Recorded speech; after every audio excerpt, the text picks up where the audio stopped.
Всем привет! Меня зовут Нина Заславская, и сегодня мы с вами разберем топ-5 вещей, на которых ни в коем случае нельзя экономить в перманенте. Итак, первое – это оборудование.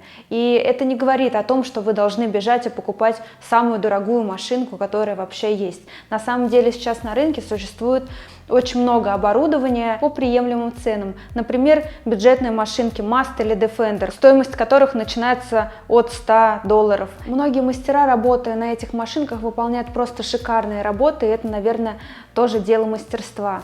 И, кстати, у меня есть сравнение этих машинок, и я не скажу, что дорогая машинка такая, например, как Belar, которая стоит более $1000, выигрывает у машинки Defender в 10 раз.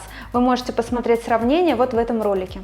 Так, подождите, а блок питания ведь тоже имеет немалую роль при выполнении работы. И вот именно блок должен быть качественный, потому что если вы используете китайский блок в работе, понятно, что он выполняет точно такие же функции. И в первое время вы можете не ощущать абсолютно разницы, но потом начинаются скачки в вольтаже при работе. Или, например, если вы используете высоковольтажную машинку, например, какой-то длинноход. Вот как у меня есть машинка Cheyenne, я не могу ей работать на китайском блоке, потому что он просто не тянет такую мощную машинку. Поэтому, конечно, начиная свой путь в перманенте, либо если вы даже задумаетесь о смене оборудования, советую вам сразу покупать хороший качественный блок, потому что он прослужит вам гораздо дольше, и покупка будет оправдана, потому что процедура будет идти стабильная, и вольтаж не будет скакать во время процедуры. Второе по значимости – это качественные острые иглы. Сейчас в основном все оборудование, все машинки работают на модульной системе,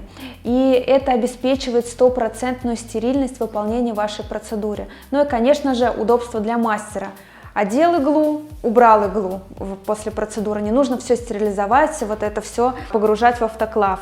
Ну и помимо этого, картриджи тоже должны быть качественные, потому что сейчас очень много картриджей, которые не соответствуют качеству. Например, во время процедуры они царапают кожу, не вносят пигмент.